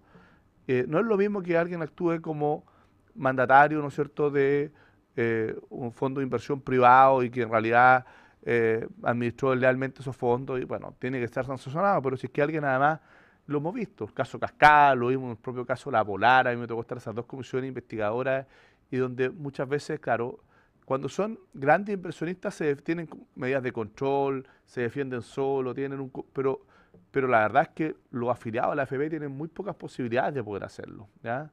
Y habitualmente en varias de las infracciones a la ley del mercado de valores termina pagando Moya. ¿Y quiénes Moya? Son las AFP, ¿ya? Y eso es lo que hemos visto en un conjunto de casos concretos en el último tiempo.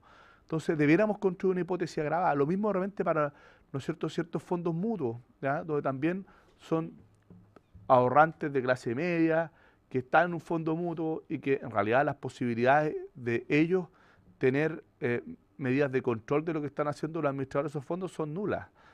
Pero los grandes inversionistas, ellos sí los tienen, ¿ya? Entonces no podemos dejar con la misma sanción la administración desleal cuando se produce en una u en otra hipótesis. Yo creo que eso efectivamente tiene una lógica y yo creo que hay que construir hipótesis agravadas respecto a aquello, sin lugar a dudas. Yo creo que aprovechemos que estamos legislando, quizás en muchos años no vamos a tener la oportunidad de hacerlo y creo que damos una señal muy potente al respecto. Luego, indicaciones, sí, claro. Pero quizás sería bueno tratar de trabajar algunas indicaciones en esa línea que sean, digamos, consensuadas, para no llegar, digamos, el día de la votación y que aquí empecemos a ver quién. Yo creo que quizás hacer un esfuerzo quienes han participado en esto, para dar, digamos, una indicación lo más consensuada posible, ya que está aquí el señor Castillo, está el profesor Medina que ayudó, colaboró en esto, está el Ministerio Público, no tengo duda que tiene la mejor disposición para poder colaborar en esta línea. Luego, a mí me parece que yo tengo una duda respecto a la constitucionalidad de la norma del comiso de las ganancias por la extensión que tiene. Porque señala la norma, lo voy a leer textualmente, el inciso primero, el producto del delito, eso no hay ningún problema, eso es el típico comiso, ¿no es cierto? Asimismo, en todos los casos se decomisarán los activos patrimoniales cuyo valor correspondiera a la cuantía de las ganancias obtenidas a través de la perpetración del delito. O sea, ya se extiende cualquier activo patrimonial equivalente, ¿ya? No es el producto del delito, ¿ya? Dichas ganancias comprenden los frutos obtenidos de la utilidad que se hubieran originado, cualesquiera sea su naturaleza jurídica.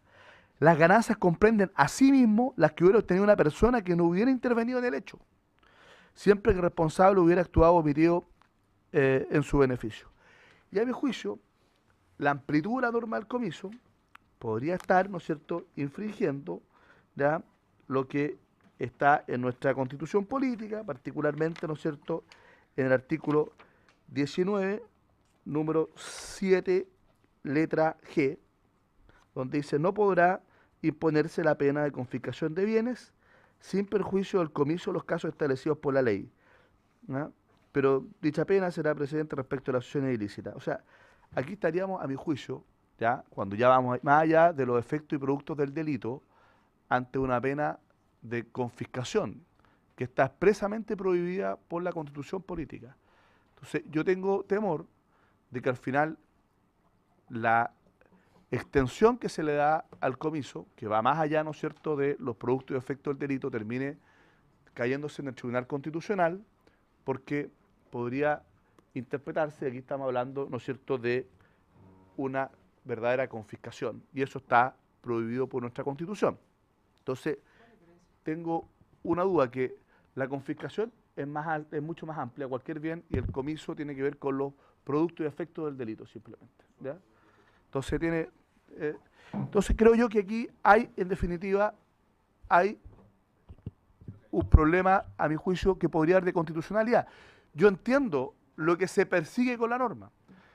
Y a propósito de la discusión respecto de las multas, podríamos hacer lo mismo que hicimos justamente en las modificaciones del decreto de ley 211 en materia de delito de colusión, ¿no es cierto?, y otras infracciones, y también lo que viene en la propuesta del proyecto del CERNAC, que fue una cuestión que promovimos nosotros, que el Ejecutivo en esta materia al menos le ha hecho sentido, porque en el fondo lo que busca esto es que siempre salga más cara la sanción, ¿no es cierto?, que incumplir la ley y pagar la multa, ¿no? A veces sale que no sea más cara la vaina que el sable, como se dice, ¿no es cierto? Y si es que uno, en el fondo, establece una multa en función del beneficio económico obtenido, ¿ya?, la verdad es que cumple el mismo objetivo, ¿ya?, que efectivamente tengamos una multa realmente disuasiva, ¿ya?, y nos ahorramos efectivamente, ¿ya?, la discusión constitucional respecto de el comiso tal como está redactado en la propuesta. Entonces, quizá la mejor fórmula sea poder construir una estructura de multa no en función de un monto con un piso y un techo, sino que en función del beneficio económico obtenido. Y si es que no se puede obtener beneficio económico, se puede calcular en función de las ventas de los últimos 3 años, como se ha hecho ya en como se ha hecho en la normativa que hemos aprobado recientemente. Y yo creo que de alguna forma resolvemos de mejor manera el problema que se pretende resolver con la norma tal como está redactada acá, que podría tener, a mi juicio, mi humilde opinión, al menos una discusión constitucional. ¿Ya? Eso básicamente. Y también me parece interesante ya el tema de la delación compensada, ¿ya? En este tipo de delitos, ¿ya? Porque, y lo hemos visto en el fraude a carabineros, generalmente lo que ocurre es que se construye ahí un círculo de confianza, ¿no es cierto?, que es muy difícil de romper, ¿ya? Muy difícil de romper ese círculo de confianza de los que están involucrados. Y la mejor forma de poder hacerlo es establecer un mecanismo de delación compensada para que alguien se atreva a romper ese círculo, ¿no es cierto? Y eso ocurre mucho en este tipo de delitos, ¿ah? Los delitos de cohecho, de soborno, ¿no es cierto? Entonces, yo creo que tan importante como tener penas altas, ¿no es cierto?, es que seamos capaces de poder descubrir estos hechos, ¿ah? Y por eso que generar una herramienta de esta naturaleza puede ser tremendamente eficaz si nosotros queremos, sobre todo, desmantelar verdaderas redes de corrupción, ¿ya?, que es muy difícil de descubrir, ¿no es cierto? ¿Por qué? Porque el que realmente sabe lo que ocurre no habla. ¿Por qué? Porque está involucrado y se generan estos círculos y hay que romper esos círculos de confianza del delito, y creo que la delación compensada podría ser efectivamente una herramienta útil. No sé si hay alguna otra pregunta. ¿No? Le ofrecemos la palabra al Ministerio Público. Señor presidente, quisiera opinar respecto a dos temas que usted que se planteó en la comisión. Respecto, por ejemplo, al comiso por valor equivalente. No somos constitucionalistas, pero la Constitución lo que prohíbe es la confiscación y deja a salvo el comiso y deja entregada a la ley la regulación del comiso. Entonces, claro, aquí la ley está ampliando el régimen del comiso. El punto, evidentemente, tiene que llegar hasta un límite que no vaya a afectar los derechos en su esencia. Y por ahí evidentemente podría generarse algún conflicto. Pero en base a nuestra legislación veníamos analizando la situación de coherencia institucional. Hoy en día el comiso por valor equivalente está en la ley de lavado, en la última modificación que se aprobó. Y ese comiso por valor equivalente es para las personas naturales que cometen delitos de lavado. En esta ley, y viene a cerrar un poco el sistema, nos parece a nosotros, se establece comiso por valor equivalente ahora para las personas jurídicas que cometen delitos.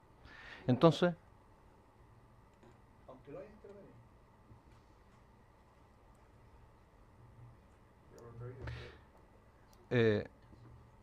puede que a lo mejor la redacción está, pero esto está incorporado dentro de la ley de responsabilidad penal de las personas jurídicas. Entonces está pensando en el comiso por valor equivalente para la persona jurídica, porque habla de persona. Puede haber un problema quizás en la redacción, pero está en el contexto de la responsabilidad penal de las personas jurídicas. Entonces, si la ley de lavado permite el comiso por valor equivalente para personas naturales, la ley de responsabilidad penal de las personas jurídicas estaría permitiendo el comiso para las empresas también. En ese sentido, a nosotros nos parece que por lo menos que cuadraría el sistema. Respecto al tema de la delación compensada, me llamó la atención las estadísticas que mostró Espacio Público respecto a que el 75% de los funcionarios públicos creen que los casos de corrupción queden sin sanción. Y eso yo lo vinculo con que es un claro desincentivo para que ellos quieran ser testigos en un caso de corrupción o para que ellos quieran denunciar un acto de corrupción. Porque ellos creen, si que van a denunciar a su superior jerárquico, que el caso va a quedar sin sanción y por lo tanto el único perjudicado va a ser el funcionario que denuncia. Y nos ha pasado que en ciertas investigaciones que se han dirigido contra autoridades locales o en fin, cuando una vez que son suspendidos de su cargo, por ejemplo, y salen del lugar, aparece la información, aparecen los testigos, aparecen las pruebas.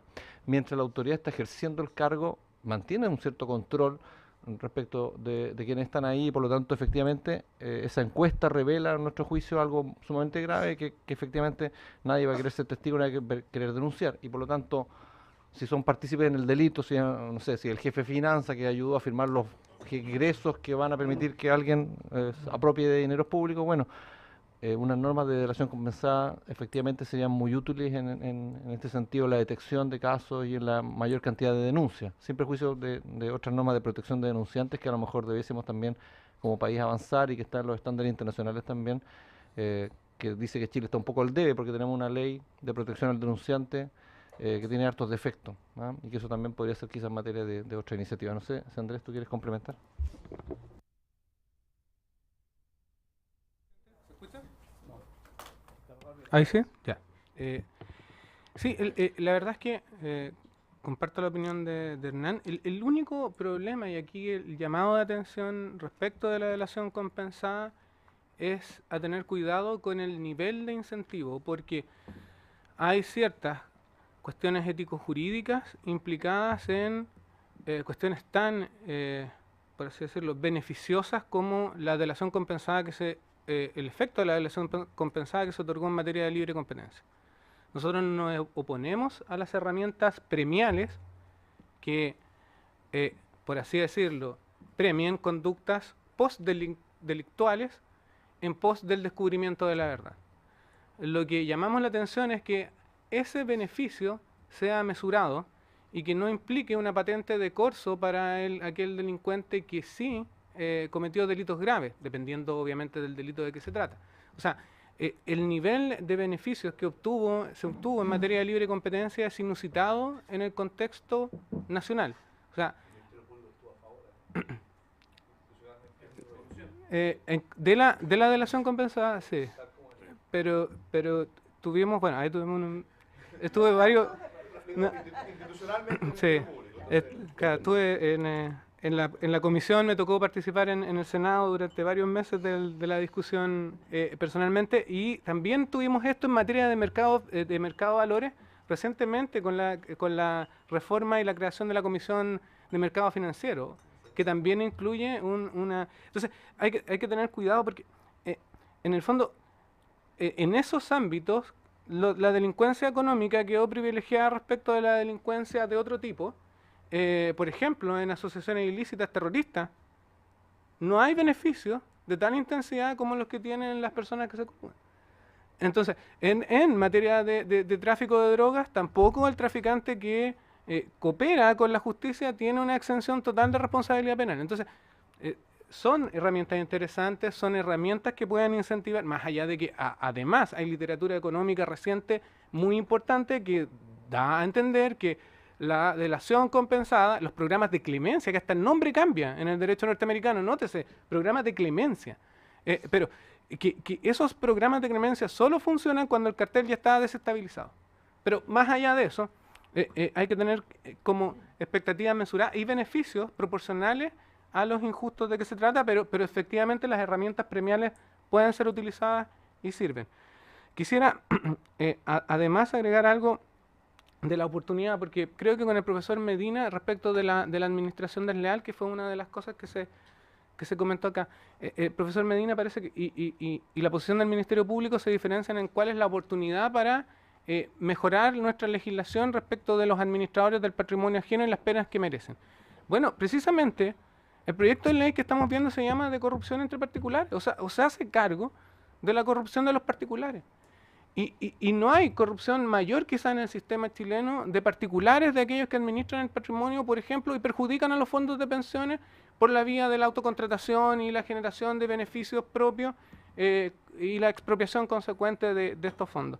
Entonces, este es un contexto importante. Ahora, si se toma esa decisión, y para eso estamos disponibles como Ministerio Público, hay que tener cuidado de hacer el correlato bien, porque ¿qué es lo que temo?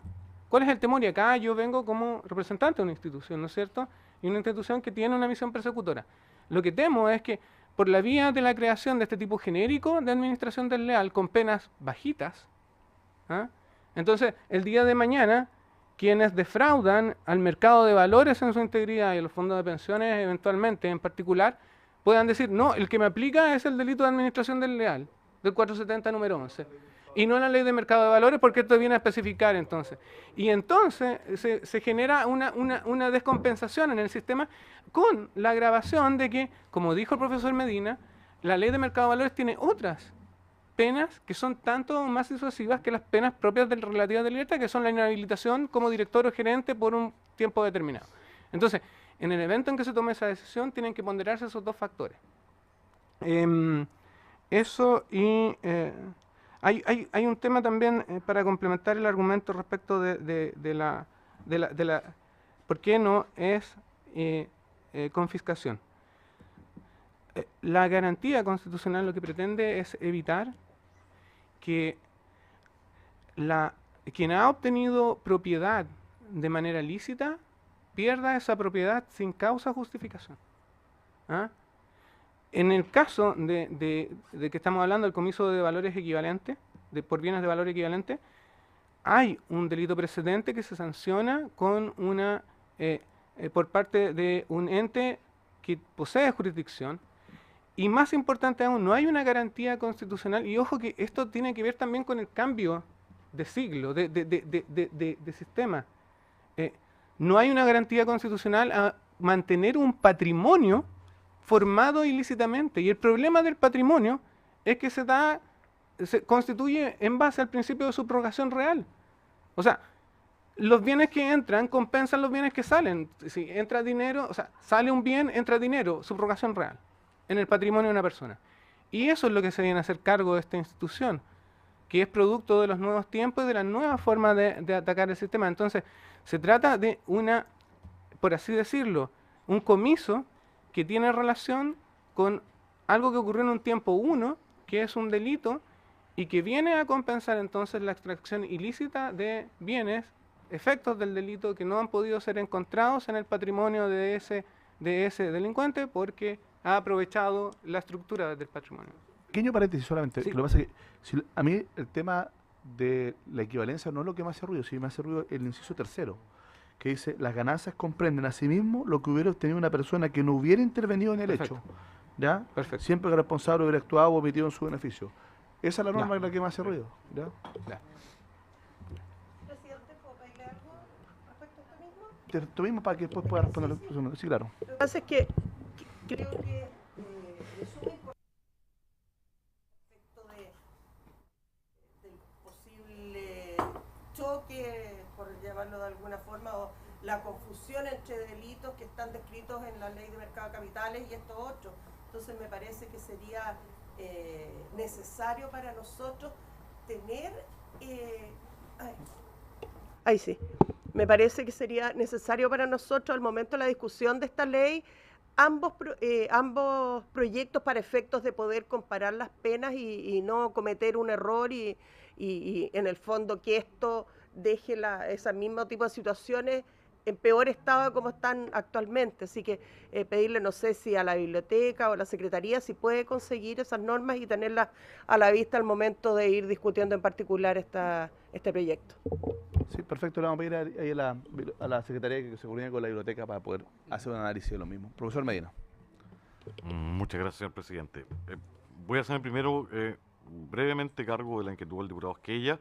El sistema de la 20.393 lo que establece esencialmente es que las personas jurídicas responden cuando ciertas personas han cometido un delito en interés o favor de la empresa y la empresa no ha adoptado mecanismos suficientes para impedir que ese tipo de conductas sucedan.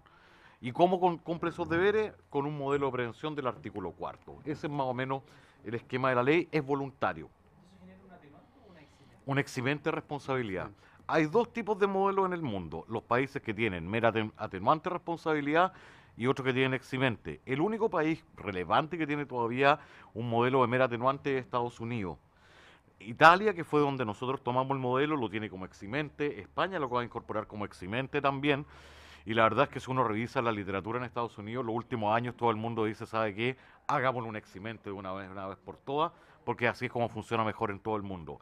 En la práctica, cómo funciona en Estados Unidos, es que si la Fiscalía entiende que hay un buen sistema de prevención, no persigue a la empresa. Y entonces funciona igual como un eximente en la práctica. El problema con hacer un modelo como este obligatorio en Chile es que realmente para pequeñas empresas es un absurdo. O sea, cuando usted no tiene una empresa que tiene, no sé, 10, 15 empleados, decirle a esa empresa, ¿sabes qué? Mira, y ahora vas a tener que financiarte un oficial de cumplimiento y va a tener que ser un gallo independiente y va a tener que tener sistemas de control, de monitoreo, etcétera, etcétera, etcétera, es francamente una broma. O sea, es una empresa que tiene que enfocar los recursos en sobrevivir, que pelea contra de repente grandes empresas para hacerse un nicho, que no le pagan a tiempo y por lo tanto tiene problemas de flujo de caja, etcétera, etcétera. Ir a decirle a esa empresa, oiga, ¿y sabe qué? Constrúyame esto acá. Es como decirle, bueno, y ahora todas las empresas van a tener, no sé, solamente Ferrari para el delivery. No, pues no se puede. Bueno, pero hay ahí discusión.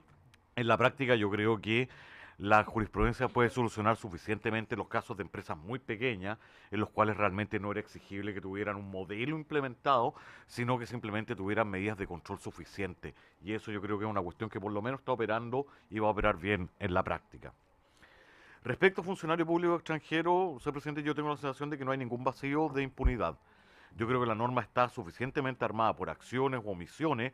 Lo importante es que sea en el ejercicio de funciones. Si abusa de las funciones, si infringe las funciones, etcétera, no es ningún problema y yo creo que dentro de la norma va a caber perfectamente ese tipo de hipótesis. Yo no veo ahí una dificultad interpretativa que generemos un vacío de impunidad a propósito de la reforma en modo alguno. Respecto de administración desleal, vamos, esto es más largo y enredado. De hecho, yo fui el que pataleó en esta comisión por introducir administración desleal, porque decía, no podemos tener un delito de cohecho, de corrupción entre privados si no tenemos administración desleal. Y por lo tanto, sostengo la misma idea hasta el día de hoy. ¿Estoy o no estoy de acuerdo con la idea de legislar un tipo especial para sociedades anónimas? Yo no tengo ningún problema. Mi única duda es si era la oportunidad este proyecto o la cuestión se nos iba a abrir muy hacia otros temas. Porque la verdad, y aquí hay que hacer dos o tres referencias. La verdad es que yo creo que sí hay que hacer una reforma general a los delitos de mercado de valores. O sea, la responsabilidad de las auditoras es una cuestión que está absolutamente abandonada y por lo tanto no quiero que esto se entienda como que metiendo un tipo de administración desleal de sociedades anónimas, entonces hemos superado el vacío de protección a la ley de mercado de valores. Tenemos mil problemas. Yo creo que yo no tengo ningún problema en colaborar en la redacción de un agregado al delito de administración desleal acá, dejando la base de que esto es el primer paso y no el cierre de un problema mucho mayor que tenemos. Pero es un paso. Segundo, la verdad es que el problema práctico de que terminen siendo condenados por un delito más leve y no por un delito más grave. Lamento señalarle a mis queridos colegas del Ministerio Público que la Fiscalía se encarga de solucionar ese tipo de problemas en la práctica. De hecho, el mayor problema que hubo en el caso La Polar es que, y aquí me saco de nuevo el sombrero profesor y me pongo el de abogado, yo representaba una AFP como creyente y estuve como 5 años tratando que me reconocieran que yo había sido una víctima de esta gente y que me habían perjudicado patrimonialmente, cosa que el Ministerio Público nunca quiso hacer, sino que prefirió dejarlo por la ley de mercado de valores porque le convenía más la pena y entonces todo el perjuicio patrimonial era una cuestión irrelevante. Así que no creo que el Ministerio Público esté muy atado de manos para cuando quiere artistear de alguna manera las calificaciones penales. No tengan duda, ese riesgo no lo vamos a tener. Aún así, yo creo que sería sano, si es posible, introducir esta hipótesis especial de administración desleal agravada. En la confiscación yo creo que el asunto se soluciona aclarando el inciso tercero y entendiendo que es para personas jurídicas, es un agregado menor y que haríamos todo mucho más tranquilo del alcance del mismo. Y esto es un punto que no lo preguntó nadie, pero se me olvidó decirlo hace un rato atrás y quiero que simplemente para que después no digan es que no tenían claro lo que se estaba decidiendo. Cuando se amplía la pena de disolución a la reiteración de simples delitos, no es solamente reiteración de cohecho. No olviden que ya modificamos la 20.393 y le metimos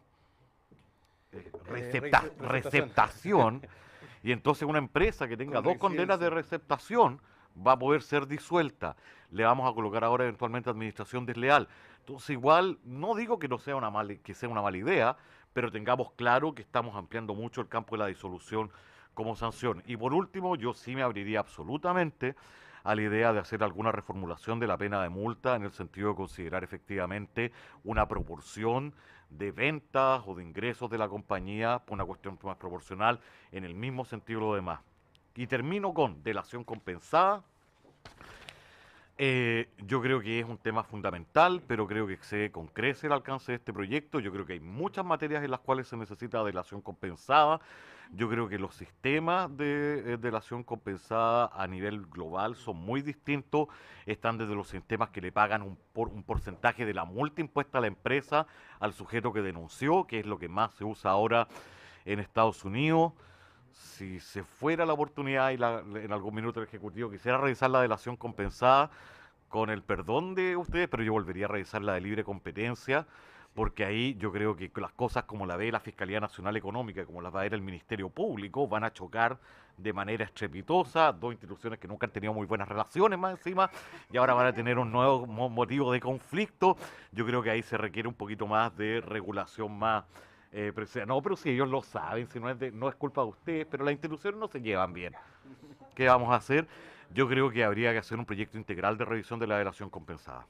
Yo solo quiero decir que el tema de la libre competencia, yo me cuadro con el Ministerio Público, porque la experiencia no ha sido muy buena y no me gustó a mí como quedó todo el tema, digamos, de que al final el ejercicio de la acción penal tiene que ser después del fallo del Tribunal de la Libre Competencia, de un sentido de oportunidad tremendo. Luego, ¿no es cierto?, cuando hay un montón de casos, propio mercado de valores, donde la vía administrativa va al lado de la vía penal sin ningún problema, conviven sin dificultad, el que tenga el monopolio del ejercicio de la acción del Ministerio, la Fiscalía Nacional Económica tampoco me gustó. También el que no colocar ciertos estándares para que opere la delación compensada, que en definitiva, si es que hay algún indicio ya desde de que se está en el extranjero, por ejemplo, desbaratando el cartel, que entonces ya pierde eficacia la delación compensada. Hay un montón de cosas que no se resguardaran. Bueno, a mí tampoco me gustó tal como quedó. Y ahí presenté hartas indicaciones, las perdí todas en la Comisión de Economía, pero creo que un buen mecanismo de delación compensada es algo que se puede... Y ahora, yo quiero hacer una pregunta más... que es más indirecto que esto, pero por ejemplo, en algunos de estos delitos, no sé, fraude al fisco, etcétera, la pena accesoria ya es de una inhabilitación absoluta temporal y en general, o perpetua, ¿sí? O perpetua, pero en general es temporal, lo que no el proyecto, lo que está hoy día en el código, ¿no es cierto? Temporal, y las penas en general no son muy altas, entonces, claro, tú tienes... y en cambio, la sanción que está en el artículo 60 de la ley de municipalidades, orgánica de municipalidades, que es por notable abandono de deberes, que no es un delito, ¿ya? Es un notable abandono de deberes, no un reproche penal, es un reproche más bien de gestión administrativa, tiene la inhabilidad absoluta para cualquier cargo de empleo público por 5 años.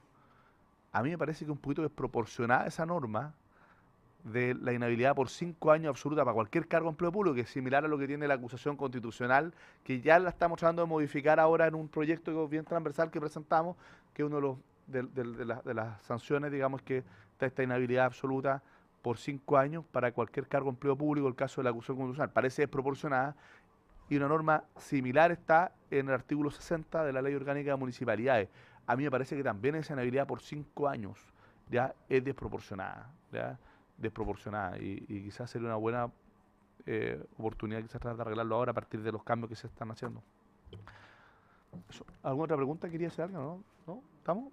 ¿Algún comentario, señor Castillo?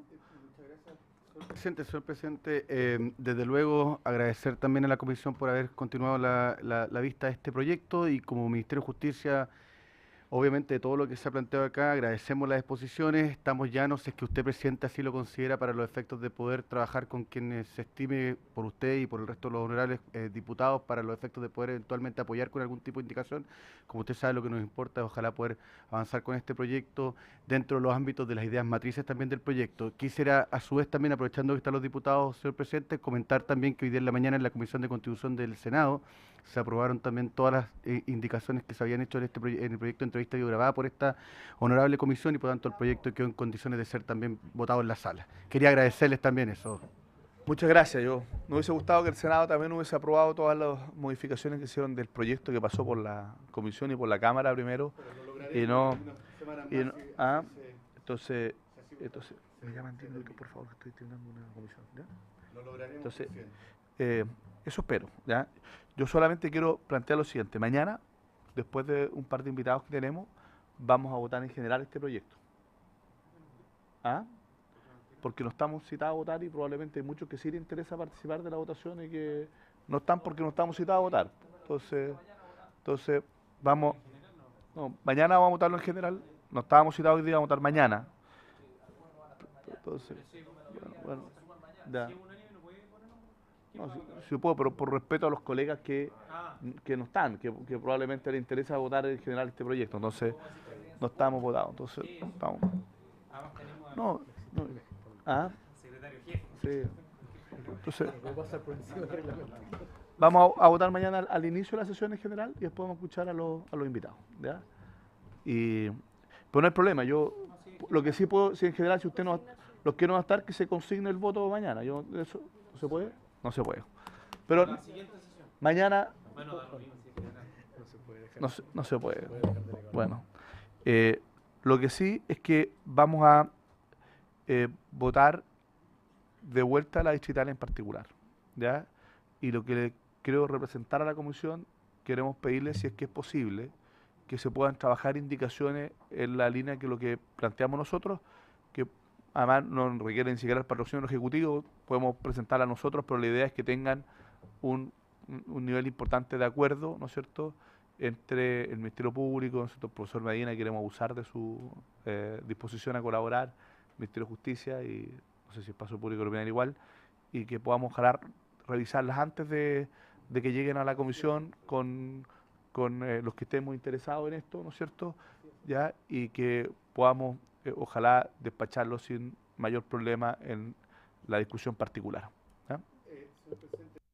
Y creo en esto puede representar también a mi autoridad. Yo creo que de todo lo que escuchamos estamos absolutamente abiertos. Creo que probablemente aquello que como Ministerio de Justicia más nos podría complicar, y en eso quiero ser honesto con la mesa, es probablemente el tema de la relación compensada por los efectos que tiene respecto también de otras materias y las complejidades que tiene, y además porque probablemente excedería la idea en matrices. Pero del resto de lo que acá se planteó, estamos absolutamente abiertos, presidente, a poder avanzar en todas las indicaciones que sean posibles. Quisiera poner eso como perfecto. Pero al menos ahí poner la colaboración sustancial en este caso como una atenuante muy calificada siempre, ¿no es cierto? Siempre se puede hacer algo en esta línea para poder facilitar el que se genere información necesaria para descubrir el delito y los responsables. Siempre hay un camino intermedio. Muchas gracias. Habiéndose cumplido con el objeto de la sesión, se levanta.